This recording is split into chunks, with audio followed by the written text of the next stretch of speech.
So E3 is upon us. It's the insane game for Gary. E3 is upon us. It's upon us. All right, listen. So E3 is here. We've already done Microsoft, Bethesda, Devolver Digital, Ubisoft, and then in like 2 or so hours, we're gonna do Square Enix, and then tomorrow we're gonna do old Nintendo. Now, I'm gonna be real with you. Just going, I've seen all the way up to Ubisoft's. So I can review everything before that. But this one specifically for Microsoft. Microsoft, there's not a lot to say because Microsoft's videos, at least for the last few years, have all devolved into the same thing. Give you props for pushing the Japanese games. You showed a lot of shit. A lot of cool third-party game announcements that people may or may not know about, regardless of leaks or whatever. And then we're gonna buy them on other platforms. Like this is, and it's become a routine now.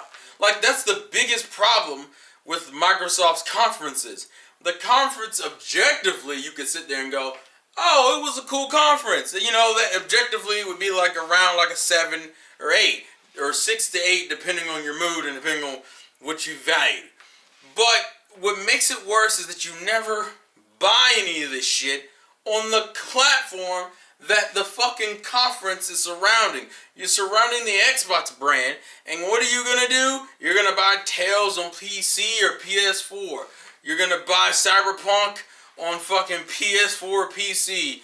You're gonna buy, I'm trying to think of what else you can buy. You can get Forza. You can get a Halo collection on PC now.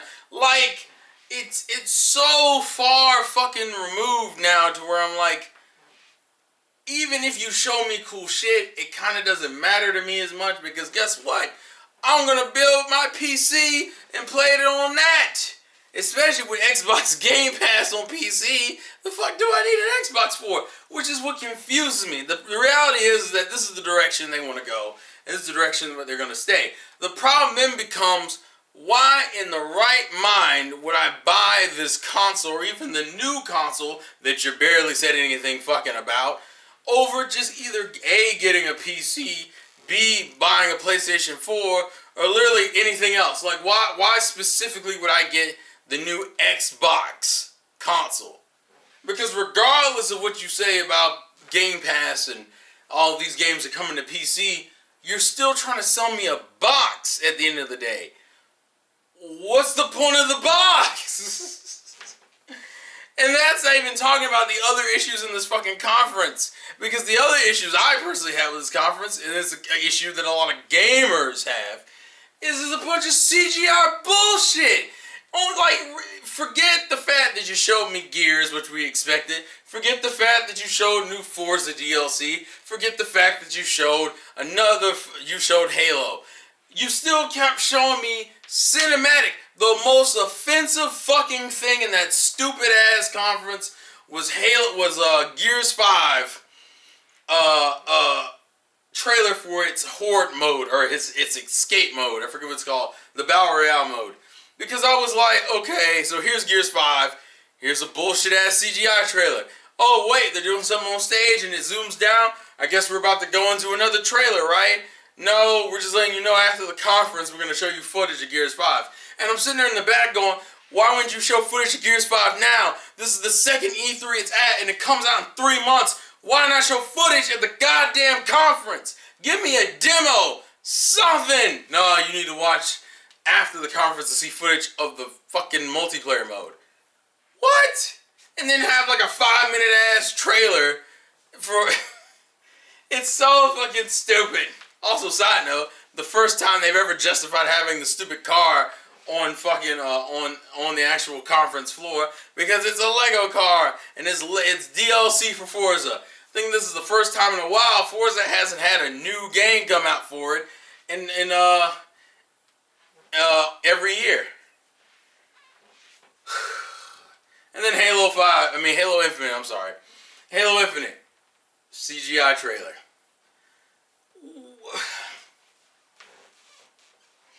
And it's these moments on top of everything else wrong with the Xbox brands. If I'm a gamer who cares about exclusives and cares about content I can only get on one fucking box, why in the fuck would I care that, oh, by the way, here's Halo. Here's a CGI trailer for Halo. A CGI trailer for Gears 5, right? Why would I care about that? You got other things like the Dragon Ball game announced. It's a Japanese game that's on other consoles, and they've been doing this for the last few years, so it's no longer exciting. Cool, you're still pushing Japanese games. Great, but at the end of the day, already know about all of this shit. And it's on other consoles, so it doesn't push your brand that much. New Tales game. Okay? Cool. Gonna buy that on Sony or PC. I don't know. Oh, Xbox Game Pass. You have an Ultimate Edition now that you can buy into for $1 and get Xbox Live Gold and then Game Pass for your Xbox and Game Pass for your PC. Okay. That's a weird combination anyway, because I think they're under the assumption that if I game on Xbox, I also game on PC. But realistically, you have no need to do both. So, like, you could buy into that, but you're only going to really use two of the three features of that Ultimate Edition, which is either you're going to do Game Pass on your Xbox or Game Pass on your PC, and then combine that with Gold. And then it's like, how much of a bonus is that? And I think Juice figured it out when we were live streaming our reactions to Xbox. It still comes out to the same amount as like Xbox Live Gold if you're just paying for the online, which I guess is a bundle. It is an advantage. It's just kind of like, kind of don't give a shit. Like I'm kind of done. I'm just done with it. Like Xbox is literally the only conference that they can have a pretty decent showing, and it does not get me excited whatsoever coming forward to their brand. Like, you can show me a bunch of cool third-party games, and then literally I walk out of your conference and go, well, that's alright, I guess. Like, I can sit there and be cool with your conference, but it doesn't mean anything because I'm not going to buy your console. And some of you would go, well, that's not the point. You're buying into the brand and the ecosystem. Yeah, but they're selling a box next year. So what the fuck is that for? What is it for?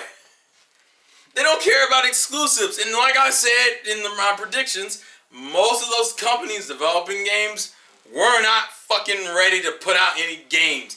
That's why a bunch of their world premieres and shit was a bunch of fucking third-party games, or their exclusives were fucking a chunk of them were indie games and shit. Why? Because most of the developers weren't ready to put out any games. The only, I think, other developers we saw something from Ninja Theory's developer, that Bleeding Edge, I believe is what it's called. We saw something from More State of Decay 2 footage. And oh, by the way, they got Psychonauts 2's developer, which doesn't mean anything. You go, oh, damn, does that mean Psychonauts 2 is only going to be on Xbox? Well, that might be console-wise, but it also doesn't mean anything because, A, you acquired a game studio that hadn't made anything in years. So Tim Schafer's studio doesn't mean a lot because they haven't made anything in years. The other kicker is that I can play it on PC. I don't know. I'm just tired of this. Microsoft, I already wasn't excited for Microsoft stuff. Now it's just gotten to the point where I'm like, it's about what I expect. But I still gotta talk about Ubisoft and Bethesda, so I will catch you guys later, and hopefully you don't die. Thanks, and have a good night.